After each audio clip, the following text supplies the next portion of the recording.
نفس واحدة وخلق منها زوجها وبث منهما رجالا كثيرا ونساء واتقوا الله الذي تساءلون به والأرحام إن الله كان عليكم رقيبا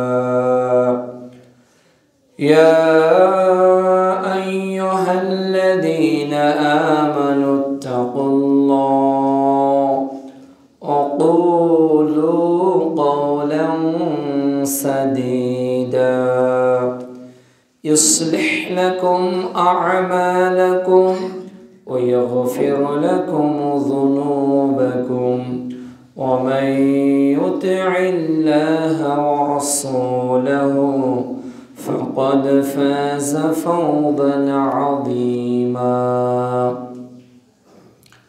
أما بعد فإن خير الحديث كتاب الله وخير الحديث حديث محمد صلى الله عليه وسلم وشر الأمور محدثاتها وكل محدثة بدعة وكل بدعة ضلالة وكل ضلالة في النار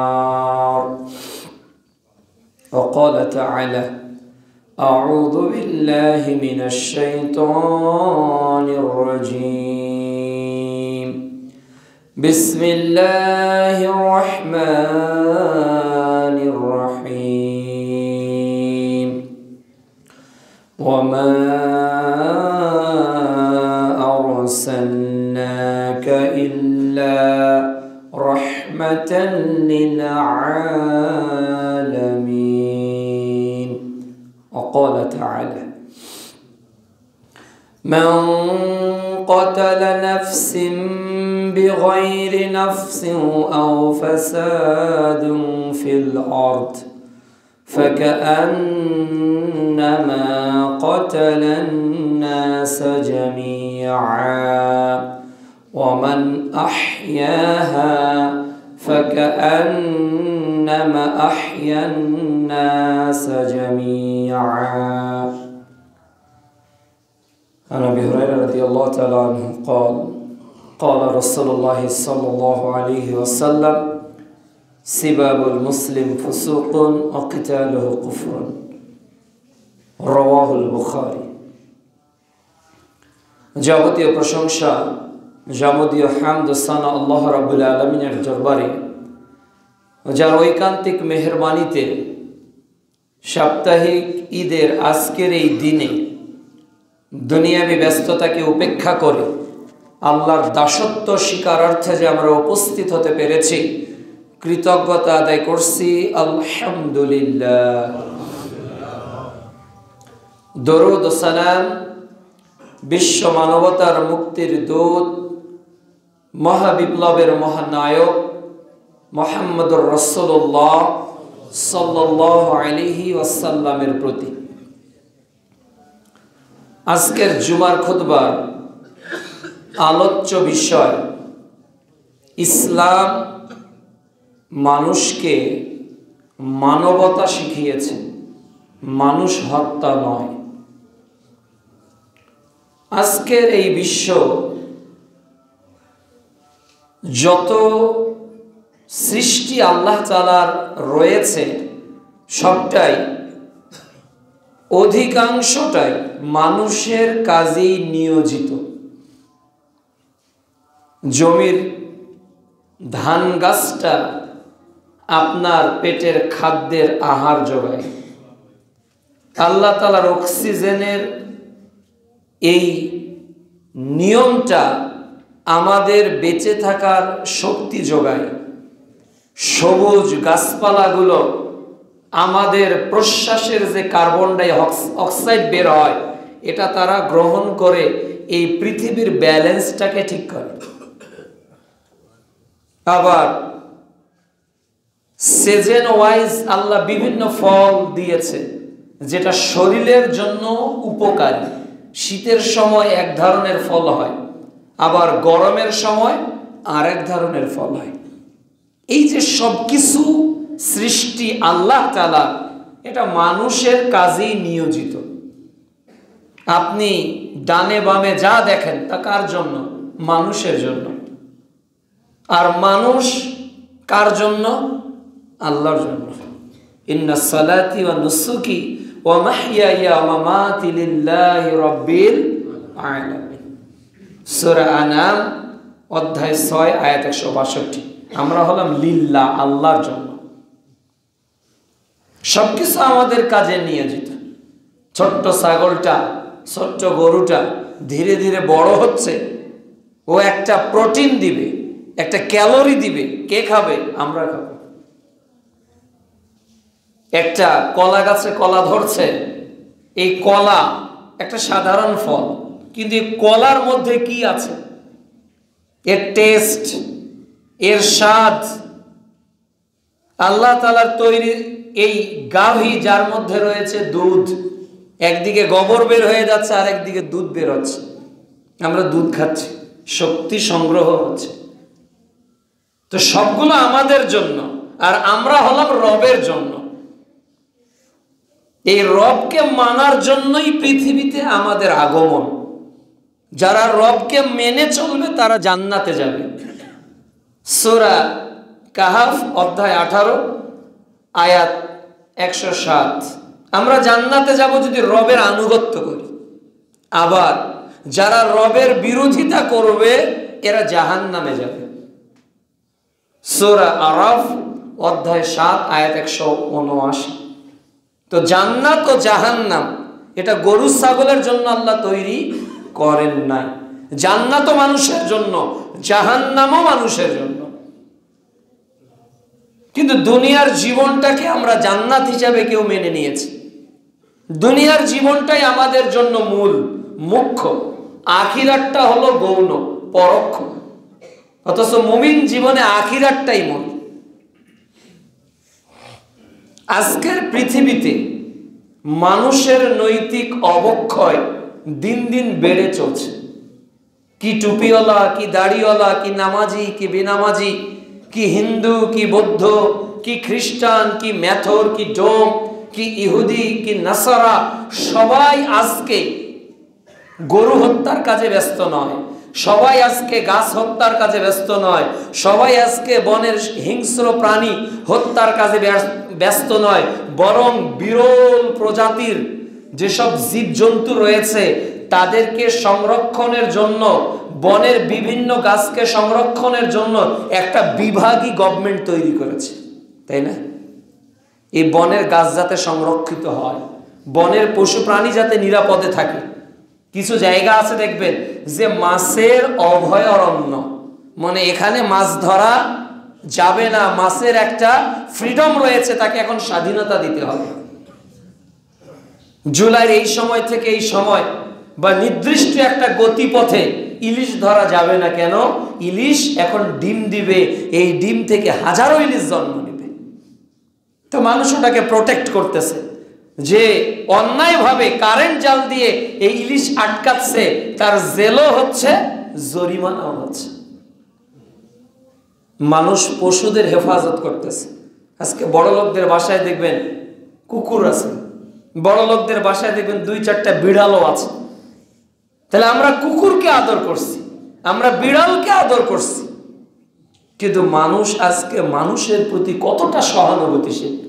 একজন মানুষ একটা মানুষকে কতটা ভালোবাসে, একটা মানুষ আর একটা মানুষকে কতটা ভালোবাসা উচিত, আর আমরা কতটুকু বাসছি?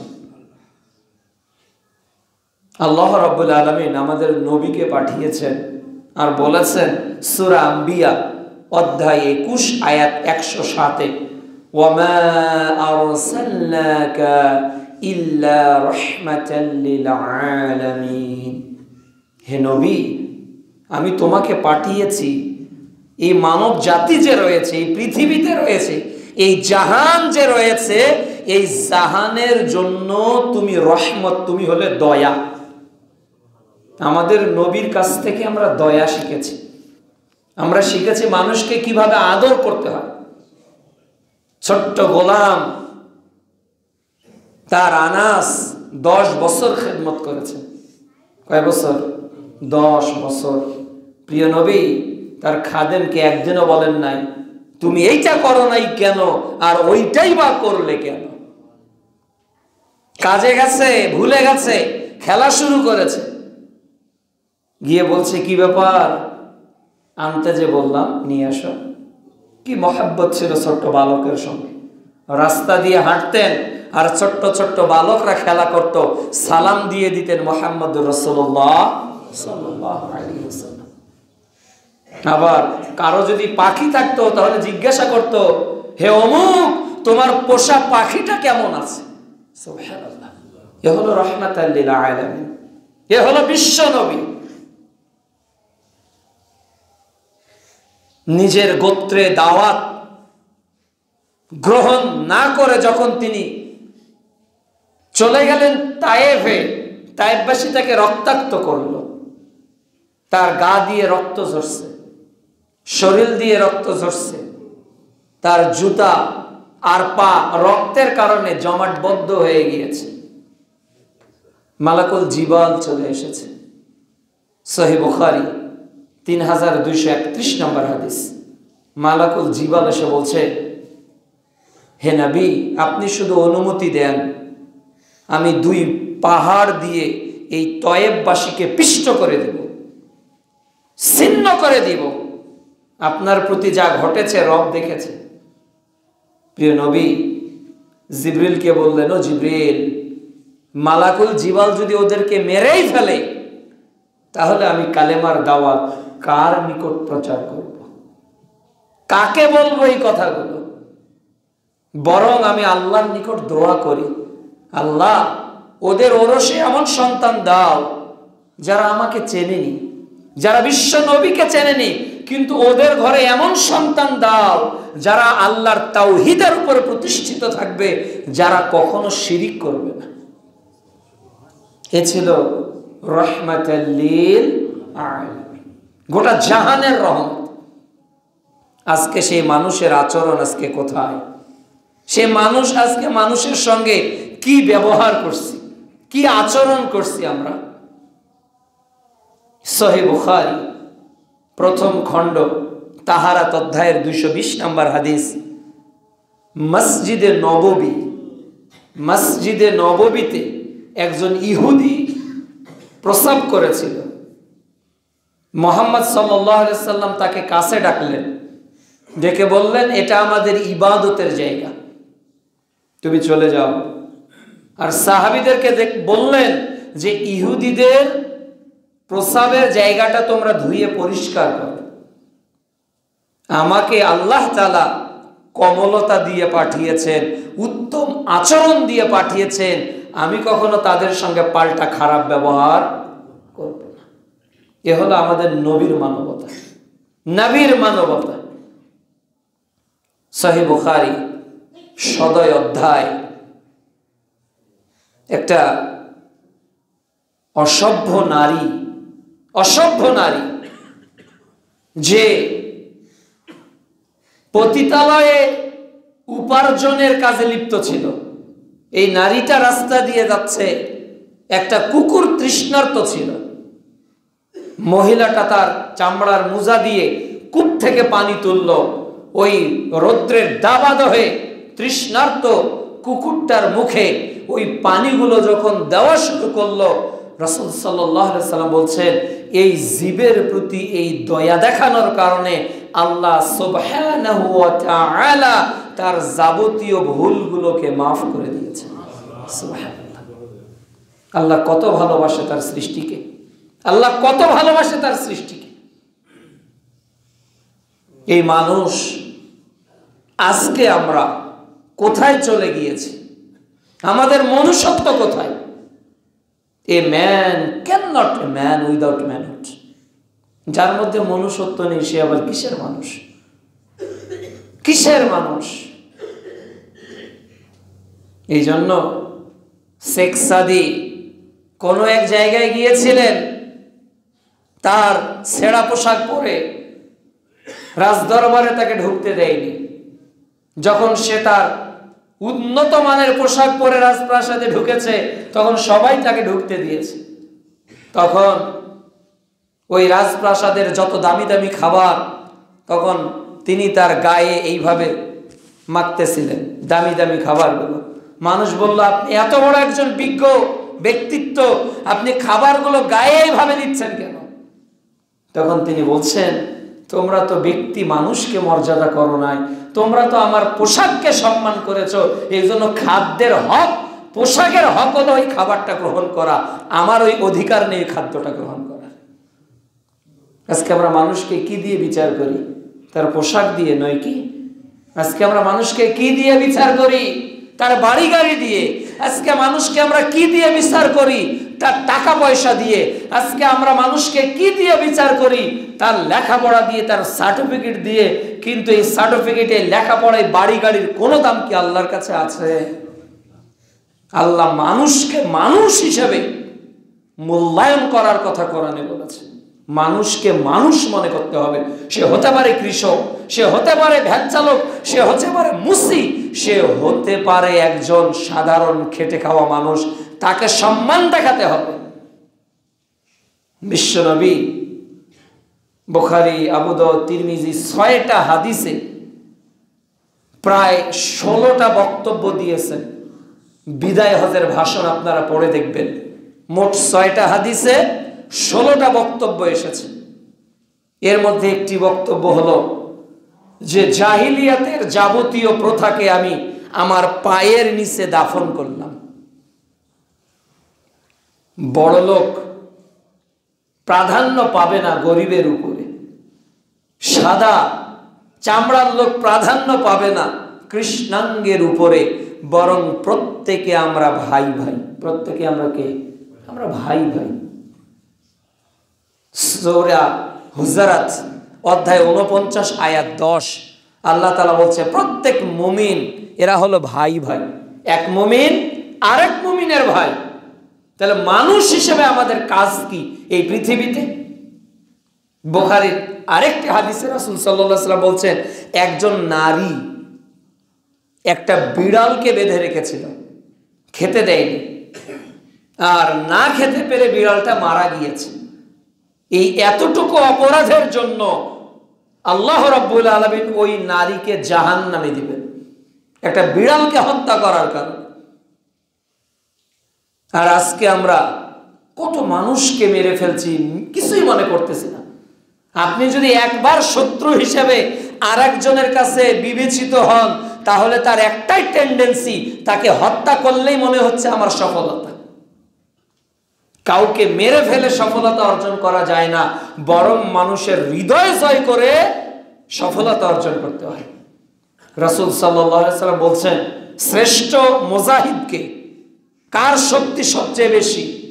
যে মানুষকে পরাস্ত করতে পারে, যে মানুষকে মেরে বশ করতে পারে না। শক্তিশালী তো ওই ব্যক্তি যে রাগের সময় নিজেকে নিয়ন্ত্রণ করতে পারে, রাগের সময় নিয়ন্ত্রণ করতে পারে। একজন ব্যক্তি এসে বলতেছে, আল্লাহ রাসূল, যে give me some advice for my life, আপনি আমার জীবনে কিছু উপদেশ দেন আমাকে। তো রাসূল সাল্লাল্লাহু আলাইহি ওয়াসাল্লাম বললেন যে তুমি রাগ করো না, ডোন্ট বি অ্যাংরি, তুমি রাগ করো না। ওই লোকটা বলল, আর কিছু বলেন। তো বলতেছে, তুমি রাগ করো না। আবার বলেন, তুমি রাগ করো না। 3 বার তিনি বললেন, রাগ করো না। আজকে মানুষ মানুষকে মারছে কেন? মানুষ আজকে অন্যায়ভাবে আরেকজনকে হত্যা করছে কেন? একজনের উপর আরেকজনের রাগ, একজনের উপর আরেকজনের ক্ষোভ, একজনের উপর আরেকজন অত্যাচার করেছে। তা আপনি কি মনে করেন যে বিশ্ব নবীর থেকেও আপনি বেশি নির্যাতিত হয়েছেন? আপনার কি মনে হয় যে আপনি বেলালের থেকেও বেশি ইসলামের জন্য কষ্ট করেছেন? আপনার কি মনে হয় আপনি মুসআব বিন উমাইরের চেয়েও বড় দায়ী হয়েছেন? আপনার কি মনে হয় আপনি আবু তালহা রাদিয়াল্লাহু তাআলা আনহুর চেয়ে রাসূলকে বেশি ভালোবেসেছেন? তো প্রত্যেকটার উত্তর না হবে। আমরা রাসূলের মতো নির্যাতন সহ্য করিনি, আমরা সহ্য করিনি বেলালের মতো পাথরের সেই চাপ, আমরা শাহাদাত বরণও করিনি সুমাইয়া রাদিয়াল্লাহু তাআলা আনহার মতো। এরপরেও আজকে একজন মারছে আর একজন মরছে।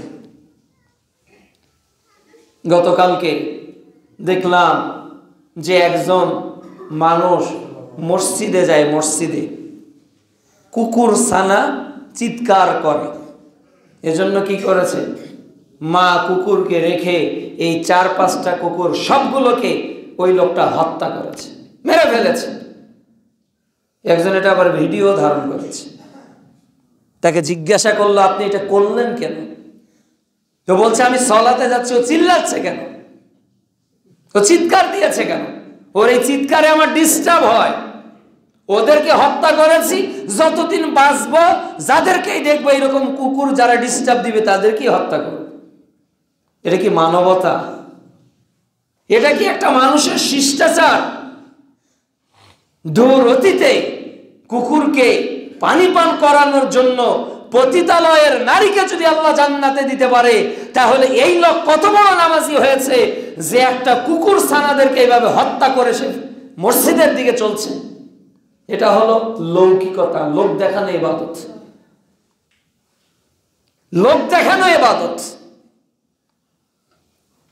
আর ভিডিও করছে একটা কুকুর তার বাচ্চাকে কত ভালোবাসে, কত ভালোবাসে।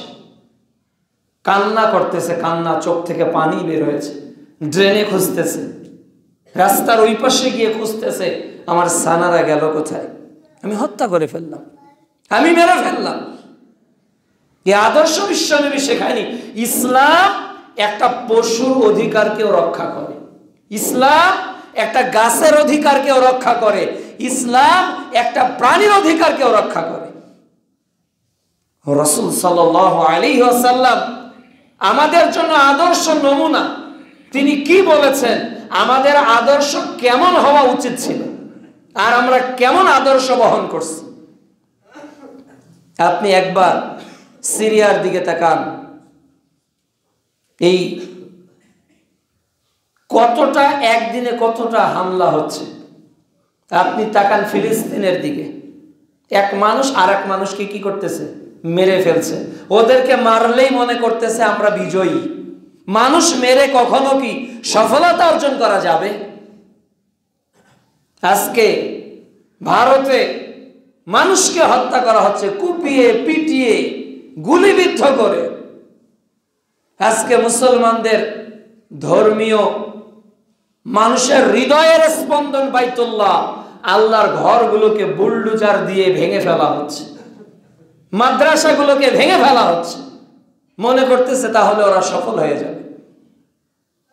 চীনের জিংজিয়াং প্রদেশে উইগুরে যে সকল মুসলমান বসবাস করে, চীনের এই হিন্দুত্ব বা এই আপনার ইহুদিত্ববাদী রাষ্ট্রগুলো মনে করছে যে এই মুসলমান উইগুর মুসলমানদেরকে হত্যা করতে পারলেই বোধহয় আমরা সফল হয়ে যাব। এই যে মানুষ সফলতা খুঁজছে কোথায়? মানুষ মারার মধ্যে, মানুষকে অপমান করার মধ্যে, মানুষকে নির্যাতন করার মধ্যে। এগুলোতে কোনো সফলতা অর্জিত হয় না। আমরা এগুলো কোরআন হাদিস থেকে জানার চেষ্টা করি। দেখুন সম্মানিত উপস্থিতি, সুনানে আবু দাউদ 3095 নম্বর হাদিস। মুহাম্মদ সাল্লাল্লাহু আলাইহি ওয়াসাল্লামের একজন খাদেম ছিলেন ইহুদি, পানি এনে দিতেন গোসলের, উজুর। তো একদিন ওই বাচ্চাটা মৃত্যুবরণ করবে, মারা যাবে। এ সংবাদ বিশ্ব নবীর কাছে যখন গেল, রাসূলুল্লাহ সাল্লাল্লাহু আলাইহি ওয়াসাল্লাম তার নিকটবর্তী হলেন, হয়ে জিজ্ঞাসা করতেছেন যে বেটা তুমি বলো লা ইলাহা ইল্লাল্লাহ। তখন ওই ছোট্ট ইহুদি বালকটা তার বাবার দিকে তাকিয়ে আছে। বাবা যে পাশে বসা, কি করে কালেমার ঘোষণা দিই, কিভাবে বলি যে আল্লাহর ঘোষণা। তখন বাচ্চাটা যখন একবার বাবার দিকে আর একবার বিশ্ব নবীর দিকে তাকাচ্ছে, তখন ওই ছোট্ট বালকের বাপ ছোট্ট বালককে বলল, হে আমার আদরের সন্তান, তুমি আবুল কাসেম তথা মুহাম্মদ যেটা বলে সেটাই বলো। তখন ওই ছোট্ট বালক বলে উঠল, আশহাদু আল্লা ইলাহা ইল্লাল্লাহ ওয়া আশহাদু আন্না মুহাম্মাদান আবদুহু ওয়া রাসূলুহু। এখানে দুইটা বিষয় সাবিত করা যায়। এক, আল্লাহর রাসূল বললেন, ওই আল্লাহর প্রশংসা যে আল্লাহ আমার মাধ্যমে এই ছোট্ট বালকটিকে জাহান্নামের আগুন থেকে বাঁচিয়ে দিল। সুবহানাল্লাহ। আর দুই নাম্বার, স্বয়ং বিশ্ব নবীর যিনি খাদেম ইহুদি ছিলেন, তাকে পর্যন্ত তিনি জোর করে ইসলাম গ্রহণ করার নাই। এটাতে কি প্রমাণ হয়? মুসলমানরা কি সংখ্যালঘুদের উপর আক্রমণ করার জাতি? মুসলমানরা কি বেধর্মীদেরকে মেরে ইসলাম প্রচার করেছে? আক্রমণ করে ইসলামের প্রচার ঘটিয়েছে? কোনোদিনও ঘটায়নি। আজকের হিন্দুত্ববাদী রাষ্ট্রের এই হলুদ মিডিয়াগুলো ক্রমশ মুসলমানদেরকে এ পৃথিবীতে জঙ্গি প্রমাণ করার জন্য নানা ধরনের অপপ্রচেষ্টায় লিপ্ত রয়েছে। আমাদের উচিত হবে রাসূল সাল্লাল্লাহু আলাইহি ওয়াসাল্লামের এই আদর্শগুলোকে এখন জাতির সামনে তুলে ধরা, ফেসবুকে প্রোফাইল বানানো, পোস্ট দেওয়া যে ইসলাম কি বলে, কোরআন হাদিসে কি লেখা আছে। সম্মানিত উপস্থিতি, শুধু তাই নয়, আরেকটি হাদিস, এটা বাইহাকিতে এসেছে তাহারাত অধ্যায়ের প্রথম খণ্ডের 32 নম্বর পৃষ্ঠায়, যে ওমর ইবনে খাত্তাব রাদিয়াল্লাহু তাআলা আনহু একদা সফরে যাচ্ছেন। হঠাৎ তার তৃষ্ণা পেল, পাশের এক বাড়ি থেকে পানি আনা হলো। ওমর রাদিয়াল্লাহু তাআলা আনহু ওই পানিটা পান করলেন। পান করার পর জিজ্ঞেস করলেন, এই সুমিষ্ট পানি কার বাড়ি থেকে আনলে? বলল, ওই বাড়ি থেকে। ডাকো, ওই বাড়িতে কে আছে? তো খোঁজ নিলেন, একজন আছে, সে হলো ইহুদি, বৃদ্ধ নারী। তখন ওমর রাদিয়াল্লাহু তাআলা আনহু বললেন, হে বৃদ্ধা মা, তুমি কালেমা পড়ো, তাহলে তুমি শান্তিতে থাকবে। ওই বৃদ্ধ মহিলা তখন তার সাদা চুলগুলোকে ওমরের সামনে পেশ করে বলল, হে আমিরুল মুমিনিন, আমি বৃদ্ধা হয়ে গিয়েছি, আর বাকি জীবনটা আমি এ ধর্মের উপরই থাকতে চাই। ওই দিন ওমর রাদিয়াল্লাহু তাআলা আনহু আল্লাহকে বলেছিলেন, হে আল্লাহ, তুমি সাক্ষী থাকো, আমি তোমার বার্তাকে, আমি তোমার কথাগুলোকে এই মহিলার নিকট পর্যন্ত পৌঁছিয়ে দিয়েছি। কিন্তু তাকে তিনি প্রেসার ক্রিয়েট করে, তিনি আমিরুল মুমিনিন, অর্ধ জাহানের খলিফা হওয়া সত্ত্বেও তাকে বাধ্য করে ইসলাম গ্রহণ করাননি, বাধ্য করে ইসলাম গ্রহণ করাননি। এর নাম হলো ইসলাম, এর নাম হলো মানবিকতা, এর নাম হলো আদর্শ। কিন্তু আজকে দেখেন তো, মুসলমানকে মারছে, ইহুদিরা আমাদেরকে মারবে, এটা স্বাভাবিক। খ্রিস্টানরা আমাদেরকে মারবে, এটা স্বাভাবিক। বৌদ্ধরা আমাদের উপর অস্ত্র উত্তোলন করবে, এটা স্বাভাবিক। কিন্তু আমরা একজন আর একজনকে মারছি, এক মুসলমান আর এক মুসলমানকে এখন হত্যা করছি। ইয়াকতুলু বা'দুহুম বা'দ, আমরা একজন আর একজনকে মারছি। রাসূলুল্লাহ সাল্লাল্লাহু আলাইহি ওয়াসাল্লাম বলছেন, কিয়ামতের আলামত হলো যে হারাজ বেড়ে যাবে, জ্ঞান উঠে যাবে, মূর্খতা বৃদ্ধি পাবে, আর হারাজ বেড়ে যাবে। সাহাবীরা জিজ্ঞাসা করলো, হারাজ কি? সহিহ বুখারী প্রথম খণ্ডের 82 নম্বর হাদিস, রাসূলুল্লাহ সাল্লাল্লাহু আলাইহি ওয়াসাল্লাম বলেন, আল কাতল, হত্যা বেড়ে যাবে। মানুষ মারবে, একজন আরেকজনকে হত্যা করবে। আপনি কি প্রাণ দেওয়ার ক্ষমতা রাখেন? আপনি একটা পিপিলিকা তৈরি করতে পারবেন? একটা পিপিলিকা, একটা ইঁদুর, একটা ফড়িং, একটা তেলাপোকা। তো যে মানুষ একটা পিপিলিকা তৈরি করতে পারে না, সে মানুষ কি করে আল্লাহর সৃষ্টি মানুষের গায়ে অস্ত্র তুলতে পারে, হত্যা করতে পারে, লাঠি দিয়ে তাকে পেটাতে পারে, বল্লম দিয়ে তার উপর আঘাত আনতে পারে? কিভাবে এটা সম্ভব? এটা তখনই সম্ভব যখন আর মানুষ থাকে না, যখন মানুষ পশু হয়ে যায়, তখন তার দ্বারা সবই করা সম্ভব। উলাইকা কাল আনআম বাল হুম আযাল, যখন সে আদল হয়ে যায়, যখন সে পশুর থেকেও নিকৃষ্ট হয়ে যায়, তখন তার দ্বারা সবই করা সম্ভব। আজকে ঢাকাতে, টঙ্গীতে দুই পক্ষের মারামারি শুরু হয়ে গিয়েছে না, একজন আর একজনকে মারছে, এক নিউজে 8 জন, এক নিউজে 10 জন। আবার প্রত্যক্ষদর্শী একজন বলতেছেন, আমি দেখলাম 150 মানুষ লাশ গুম করার চেষ্টা করা হচ্ছে। তো কেন? ইলিয়াসি তাবলিগের 6টা উসুল আছে, 6 উসুল। জীবনে 7 বছর এই তাবলিগ করেছিলাম।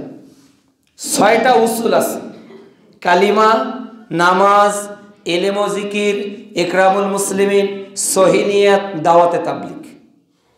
4 নাম্বার হলো ইকরামুল মুসলিমিন, মানে কি? একজনের কিম্মত বুঝিয়ে কদর করা। একজন মানুষ অসুবিধায় রয়েছে, তাকে সাহায্য করা। এটা হলো সাদপন্থী জোবায়ের পন্থীদের মূল মন্ত্রের একটি, যে মানুষের কদর করতে হবে, মানুষের উপকার করতে হবে। কেউ যদি দুনিয়াতে কারো উপকার করে তো আল্লাহ তার পরকালে উপকার করবে। এ বয়ান তাদের 6 নম্বরে আছে না নাই? আছে। তারা রাত্রির এটারই বয়ান দিচ্ছে, এক ভাই আর এক ভাইয়ের উপকার করতে হবে। নিজে না খেয়ে অপর সাথী ভাইকে খাওয়াবো, নিজে চেয়ে অপর সাথী ভাইকে বেশি প্রাধান্য দিব, নিজের প্রয়োজনের থেকে অপর সাথী ভাইয়ের প্রয়োজনকে গুরুত্ব দিব। এটা তো শেখানো হয়, এটা তো শেখে এবং শেখানো হয়। কিন্তু গত কয়েক বছর থেকে একদল আর এক দলের বিরুদ্ধে প্রেস ব্রিফিং দিচ্ছে, এক একজনের হাতে বাঁশ, লাঠি, অস্ত্র নিয়ে তারা মাঠ দখল করতেছে। কিছুদিন আগে বাংলাদেশে সবচেয়ে নিরীহ দল ছিল তাবলিগ জামাত। মানুষ মনে করতে এরা খুব নিরীহ, এদের কোনো রাগও নেই, এদের কোনো গোসাও নেই। এরা মসজিদে থাকে 3 দিন, 40 দিন, এরপর 120 দিন, 1 সাল লাগায়। এটা মানুষের দাওয়াতের কাজ করে, মেহনত করে। কোনো কিছু থেকে কোনো কিছু হয় না, যা কিছু হয় আল্লাহ থেকে হয়। যে ইহকালের জীবন জীবন না, পরকালের জীবনই জীবন। এইভাবে তারা মানুষকে কি করে? তাশকিল করে, নসিহা করে, উপদেশ দেয়। এটা বলে রাসূল সাল্লাল্লাহু আলাইহি ওয়াসাল্লাম বলছেন যে আল্লাহু ফি আউনিল আবদি মা কানা আল আবদু ফি আউনিল আখি। আল্লাহ বান্দাকে সাহায্য করে ততক্ষণ যতক্ষণ বান্দা তার আরেক ভাইকে সাহায্য করে। এই বয়ানগুলো তারা বলল। আবার গোটা পৃথিবীর মুসলমানরা বাংলাদেশে আসতেছে বছরের পর বছর ধরে, যুগের পর যুগ ধরে, দল মত নির্বিশেষে। এই টঙ্গীর আখিরি মুনাজাতে সবাই অংশগ্রহণ করে না? সবাই, কেউ টিভির পর্দাতেও হাত তুলে মুনাজাত করছে। এত কণ্ঠ দরদ মাখা, যাদের এত নমনীয়তা, যারা কেবল নেকির কথা বলে। কিন্তু দুর্ভাগ্য, আজকে কার ইঙ্গিতে কিভাবে একজন আরেকজনের হাতে অস্ত্র তুলে দিচ্ছে, একদল আরেক দলকে হুমকি দিচ্ছে। একদল আসলে রক্তের বন্যা, একেবারে মানে আপনার পানিকে লাল করে ফেলবে। এক একজন এক এক বক্তব্য মাঠে এখন দিচ্ছে না। এই কি নসিহত? এই কি তাবলীগ? এই কি মানুষের দিনের উপকার? আপনার হাত আরেক ভাইয়ের হাতে উঠতে পারে না, আপনার মুখ আরেক ভাইয়ের বিরুদ্ধে ব্যবহার হতে পারে না, আপনার লাঠি আরেক ভাইয়ের গায়ে মারতে পারেন না। আপনি মুসলমান, আপনার মধ্যে মৌলবোধ থাকতে হবে, আপনার মধ্যে মানবিকতা থাকতে হবে, আপনার মধ্যে মানুষের প্রতি মহানুভবতা থাকতে হবে। প্রিয় উপস্থিতি, রাসূল সাল্লাল্লাহু আলাইহি ওয়াসাল্লাম বলছেন, সিবাবুল মুসলিম ফুসুকুন ওয়া কিতালুহু কুফরুন। মুসলমানকে গালি দেওয়া পাপ, আর তাকে হত্যা করা কুফরি। কোন মুসলমানকে হত্যা করব না, কোন মুসলমানকে গালি দিব না। এটা আমাদের দায়িত্ব। কেন? আমরা মানুষ। ফি আহসানি তাকওয়িম, আমরা উত্তম সৃষ্টি আল্লাহ। যারা এই মানুষ হত্যা করছি আমরা, তাদের কাছে কয়েকটা ঘটনা বর্ণনা করব। দেখুন, রাসূলুল্লাহ সাল্লাল্লাহু আলাইহি ওয়াসাল্লামের যুগে অনেকগুলো ঘটনা ঘটেছে। সহিহ বুখারী 4372 নম্বর হাদিস। সুমামা ইবনে উসাল ইসলাম যখন গ্রহণ করে নাই, তখন রাসূল সাল্লাল্লাহু আলাইহি ওয়াসাল্লাম সুমামা ইবনে উসালকে মদিনাতে রেখে দিয়েছেন। এই তুমি এখানে থাকো। সোমামার কাছে গিয়ে মুহাম্মদ সাল্লাল্লাহু আলাইহি সাল্লাম বলছেন, ও সোমামা, তুমি ইসলাম কবুল করো, তোমার অনেক কল্যাণ হবে। সোমামা বলছে, কি বলেন আপনি? আমাকে হত্যা করলে প্রতিশোধ আমি নিব, আমার গোত্র নিবে, আর যদি বিনিময় করেন আমার গোত্রের লোক আপনাকে আপনার চাহিদা পূরণ করবে, আর যদি এমনিতেই ছেড়ে দেন আপনার কৃতজ্ঞতা আদায় করা হবে। পরের দিন মুহাম্মদ সাল্লাল্লাহু আলাইহি সাল্লাম সোমামাকে একই কথা বললেন। তৃতীয় দিন সোমামাকে বললেন ইসলাম কবুল করো, সোমামা একই কথা বলল। তখন মুহাম্মদ সাল্লাল্লাহু আলাইহি সাল্লাম বলেন, ও সাহাবীরা, তোমরা সোমামা ইবনে ওসালকে মুক্ত করে দাও, ওকে ছেড়ে দাও, প্রয়োজন নেই ওরা জবরদস্তি করার। সোমামা ইবনে ওসাল চলে যাচ্ছে আর ভাবছে যে ভালো মানুষ দেখেছি, তবে আমার দেখাতে এত ভালো মানুষ আমি কোথাও দেখি। তিনি পবিত্রতা অর্জন করে এসে মুহাম্মদ সাল্লাল্লাহু আলাইহি সাল্লামের হাতে হাত রাখলেন, তার হাতে হাত রেখে বায়াত করে কালিমা শাহাদতের ঘোষণা দিয়ে তিনি মুসলমান হয়ে গেলেন। সুবহানাল্লাহ। এরপর সোমামা তিনটা কথা বলেছে, তিনটা কথা।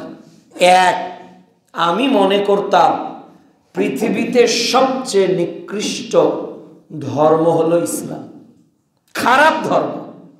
এখন দেখি ইসলাম হলো সব ধর্মের উপরে, সুবহানাল্লাহ, সবার উপরে ইসলাম।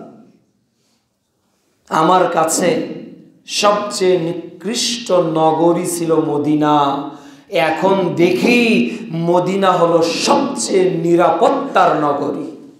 আমার কাছে সবচেয়ে জালেম স্বৈরাচারী, আমার চেয়ে সবচেয়ে খারাপ মানুষ মনে হতো হে মোহাম্মদ আপনাকে, এখন দেখি আপনি হলেন পৃথিবীর সবার শ্রেষ্ঠ ব্যক্তিত্ব। সুবহানাল্লাহ।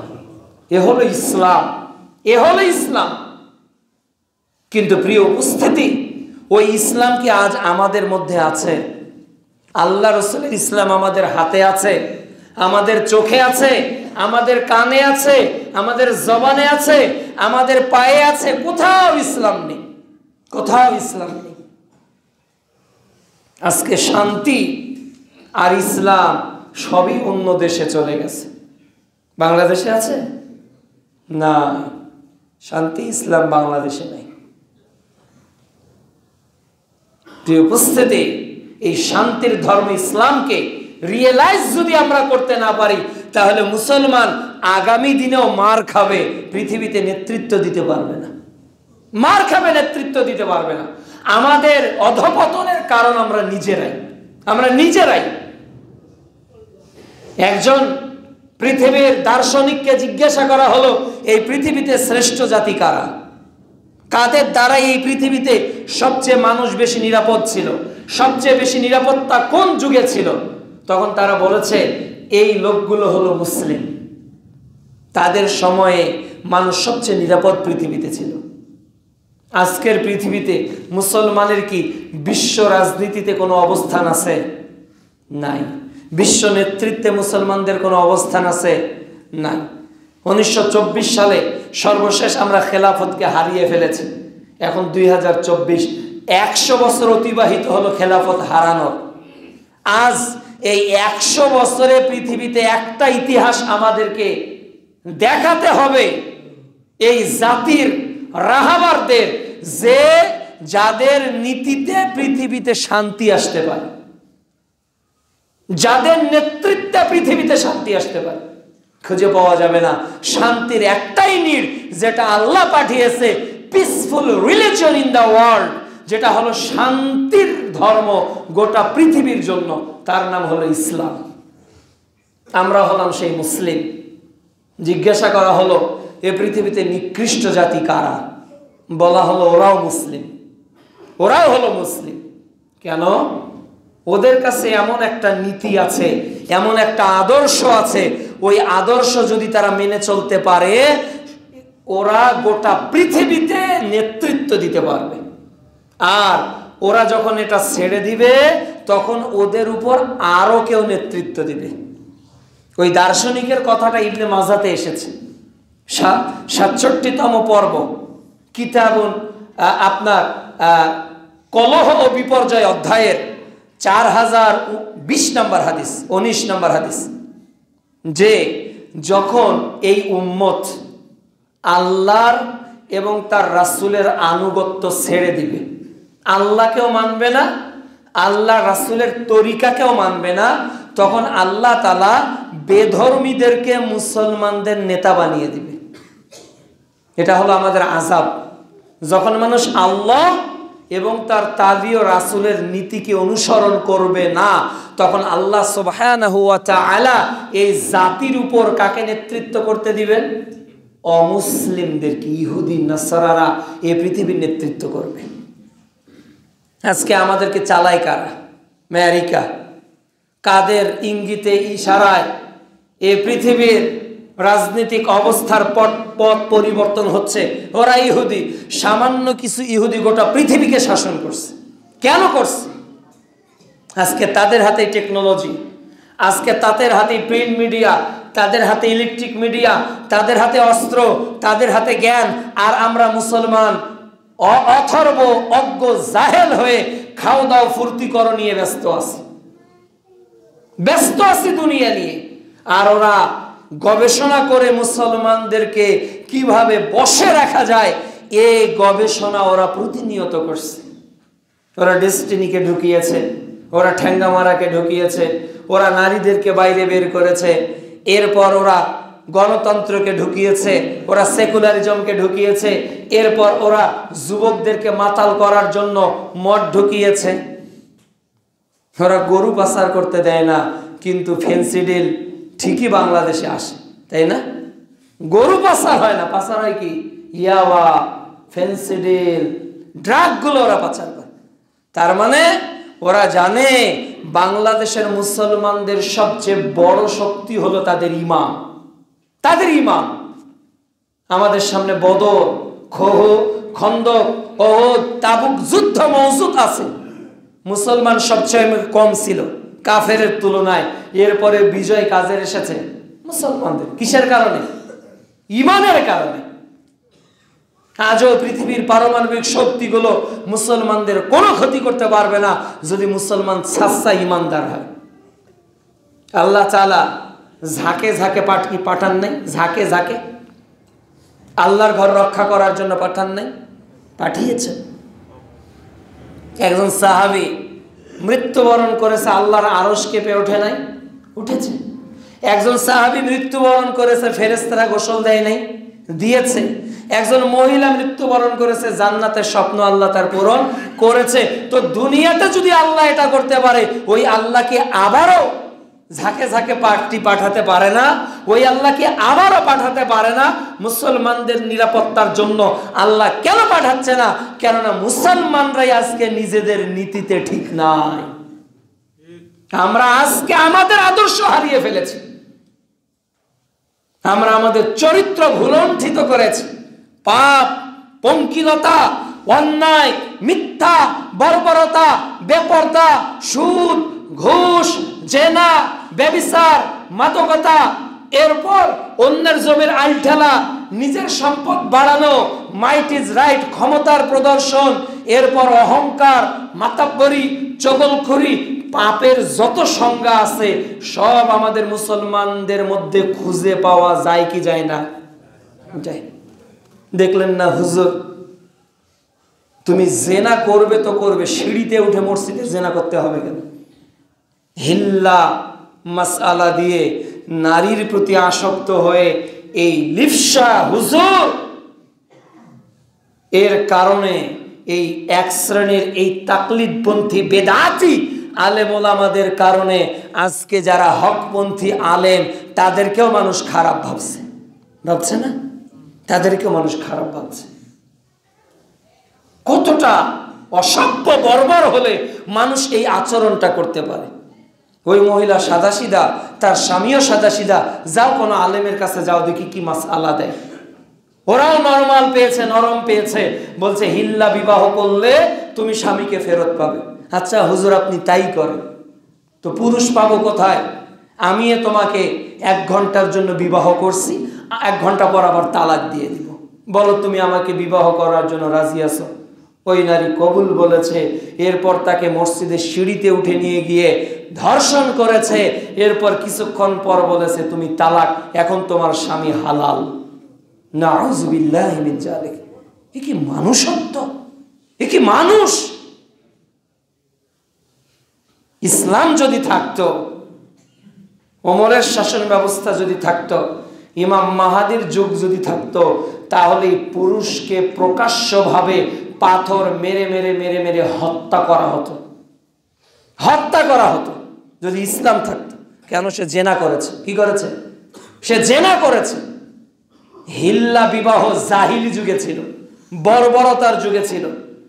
আল্লাহ রাসূল বলেছে ওটা হলো ভাড়াটিয়া ষাঁড়, ভাড়াটে ষাঁড়।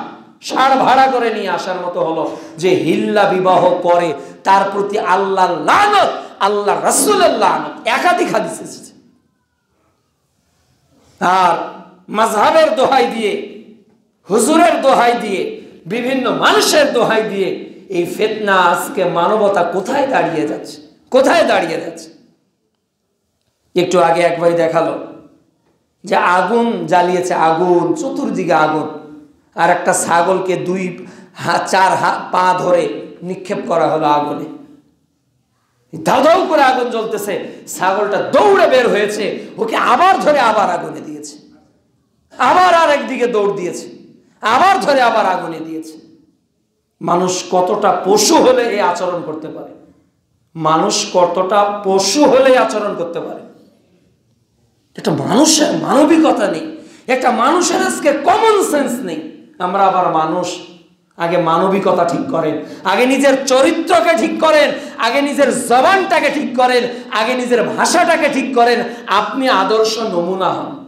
আল্লাহ রাসূল অস্ত্র দিয়ে ইসলাম প্রচার করেছেন, শক্তি দিয়ে, ক্ষমতা দিয়ে, লোকবল দিয়ে না, আদর্শ দিয়ে। আদর্শ দিয়ে। আজও পৃথিবীতে ইসলাম আসবে স্রেফ মুসলমানদের আদর্শ দেখে। আজকে একটা মানুষ একটা বেধর্মীকে যত বিশ্বাস করে, মুসলমানকে এত বিশ্বাস কেন করে না বলেন তো? ওই বিশ্বাসটা চলে গেছে, চলে গেছে। এটা কিয়ামতের আলামত। আজকে বিশ্বাসী মানুষকে যে পাওয়া যাচ্ছে।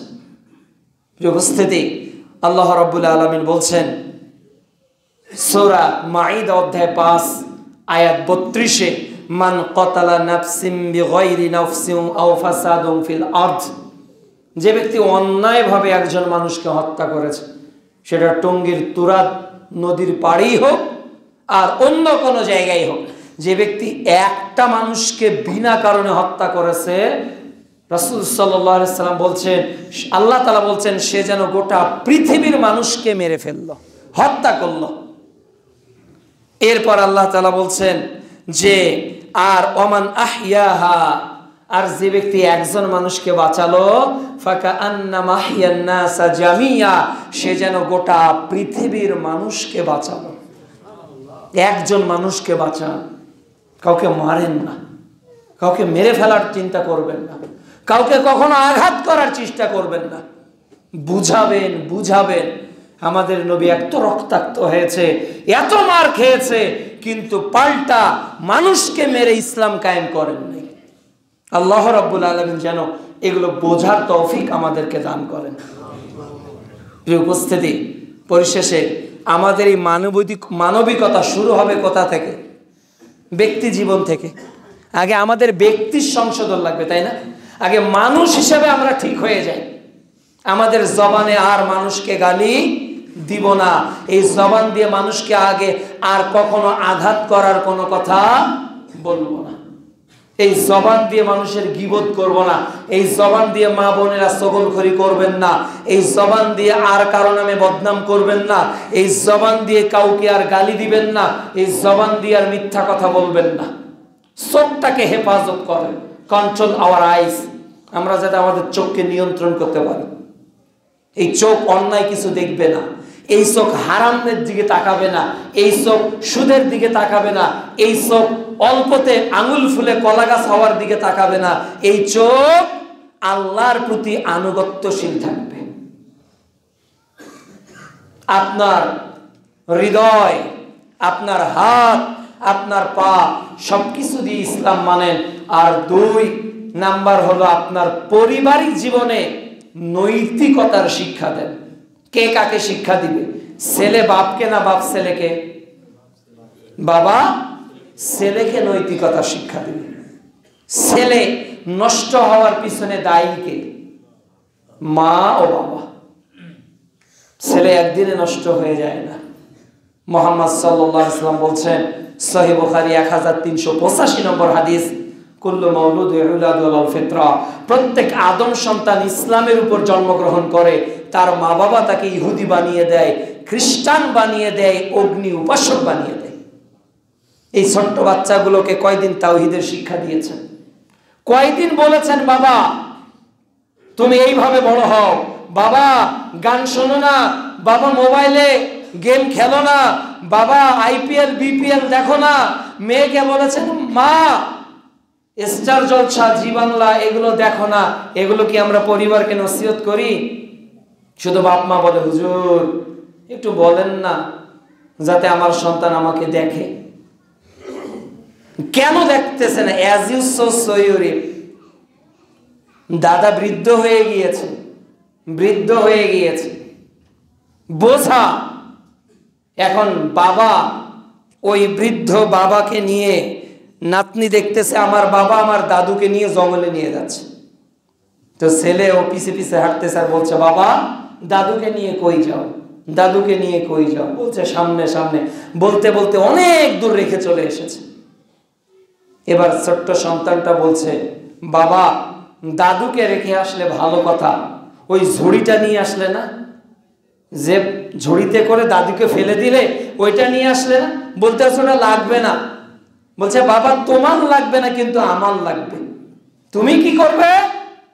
তুমি যখন বৃদ্ধ হবে, তুমি দাদুর সঙ্গে যে আচরণ করেছো, তুমি বৃদ্ধ হলে আমিও তোমার সঙ্গে আচরণ করব। কি বোঝা যায়? যেমন শেখাবেন তেমন পাবেন, যেমন আপনি দিবেন তেমন পাবেন।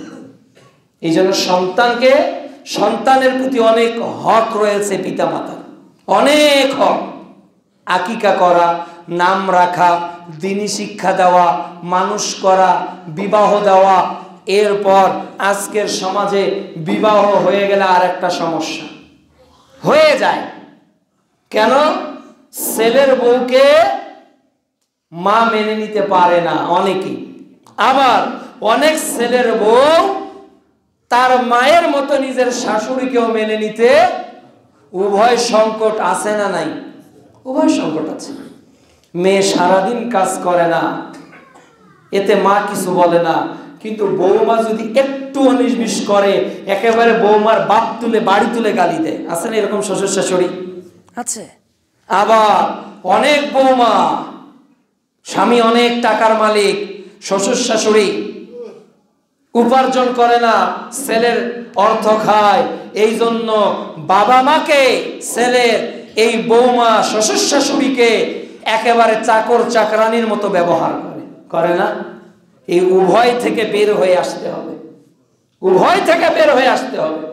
আপনি যে বাড়িতে এসেছেন, ওই বাড়িটার যে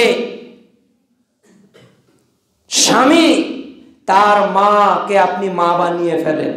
আর শাশুড়ি মাদেরকে বলবো ছেলের বউকে মেয়ে বানিয়ে ফেলেন, আর কোনো পরিবারের সমস্যা হবে না। কিন্তু কেউ কাউকে ছাড় দিতে পারে না। আমি জমিদারের বাড়ি থেকে এসেছি, মানবো না তোমার কথা। আমি শিকদার বংশ, তোমার বাপের বাড়ির হিসাব এখানে চলবে না। এই যে শিকদার বাড়ি জমিদার বাড়ির গন্ডগোল এক পরিবারে হওয়ার কারণে যুগের পর যুগ চলতেই থাকে। শেষে বৃদ্ধ বাবা মা একদিকে রান্না করে খায়, আর যুবক ছেলে আর তার বউ আর একদিকে রান্না করে খায়। এইরকম পরিবারের সংখ্যা বাংলাদেশে বাড়ছে না কমছে? বাড়ছে। সমাধানের একটা পথ বলি, একটা পথ। আজকের আলোচনায় একটাই অ্যান্টিবায়োটিক, একটা। এটা মেনে চলতে পারলে বউ শাশুড়ির সমস্ত দ্বন্দ্ব নিরসন হয়ে যাবে, হবে ইনশাআল্লাহ। একটা ওষুধ মেডিসিন দিলে। সেটা কি? যারা শ্বশুর আছেন তাদেরকে বলবো, আপনি শ্বশুর, আপনার স্ত্রী হলো আপনার বৌমা শাশুড়ি, শ্বশুর শাশুড়ি। এরপর ছেলে, ছেলের বউ আর অন্য ছেলে, ছেলের বউ আর দাদা দাদি সবাইকে নিয়ে সপ্তাহে একদিন বসবেন। সপ্তাহে একদিন বসবেন। মহিলারা একটা রুমে থাকবে, পুরুষেরা একটা রুমে থাকবে। নিজের পরিবারের কথা বলছি, যে আমি মনে করেন ছেলে, আমি আমার বাবার বড় ছেলে, আমার দায়িত্ব কি? আমার বাপকে নিয়ে বসা, আমার ছোট ভাইকে নিয়ে বসা, আর একজন পুরুষকে, আমার শ্বশুরকে নিয়ে বসা। এই যে আমরা 4-5 জন পুরুষ একত্রিত হলাম, আর একদিকে কে বসবে? আমার শাশুড়ি, আমার মা, আমার ছেলের, আমার ছোট ভাইয়ের ওয়াইফ, আমার ছোট ভাইয়ের শাশুড়ি, ওরা 4-5 জন আর একদিকে বসবে, মাঝখানে পর্দা থাকবে। এরপর তালিম হবে। আল্লাহ রসুলের সাংসারিক জীবনের উপর বই আছে না নাই? খাদিজার সংসার, ছোট্ট বই পাবেন এরকম মোটা, 100 পৃষ্ঠার, পড়ে দেখেন। আল্লাহ রসুলের বিবাহ জীবনী পড়ে দেখেন, কোরআন তেলাওয়াত করেন, আল্লাহ রসুলের জুহুদের বইগুলো পড়েন।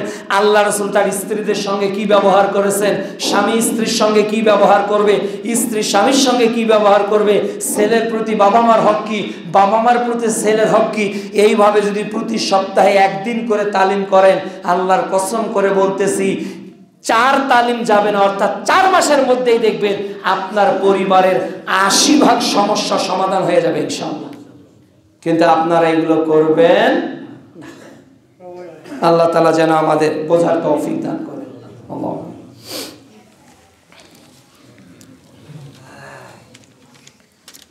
একটা লোক মারা গেছে মঙ্গলবারে, নাতি অসুস্থ আছে। আলহামদুলিল্লাহ ওয়াহদাহু ওয়াসসালাতু ওয়াসসালামু আলা মান লা নাবিয়্যা বা'দাহ। নামছড়া এক ভাই মসজিদে টাকা দিয়েছেন, তার মৃত মেয়ের জন্য দোয়া চেয়েছেন। আল্লাহ তাআলা যেন তার মেয়েকে জান্নাতুল ফেরদৌসের মেহমান হিসেবে কবুল করেন। আর এক বোন মসজিদে টাকা দিয়েছেন, তার মৃত আম্মার জন্য দোয়া চেয়েছেন। আল্লাহ তাআলা যেন তাকেও জান্নাতুল ফেরদৌসের মেহমান হিসেবে কবুল করেন। ফজলুল কাকার পরিবার হতে মসজিদে টাকা প্রদান করা হয়েছে, তার মৃত পিতার জন্য দোয়া চেয়েছেন। আমরা তার জন্য দোয়া করি, আল্লাহ তাআলা যেন তাকে জান্নাতুল ফেরদৌসের মেহমান হিসেবে কবুল করেন। এবং তার একজন নিকটাত্মীয় অসুস্থ মেডিকেলে রয়েছেন, আল্লাহ তাআলা যেন তাকেও শেফায়ে কামেলা দান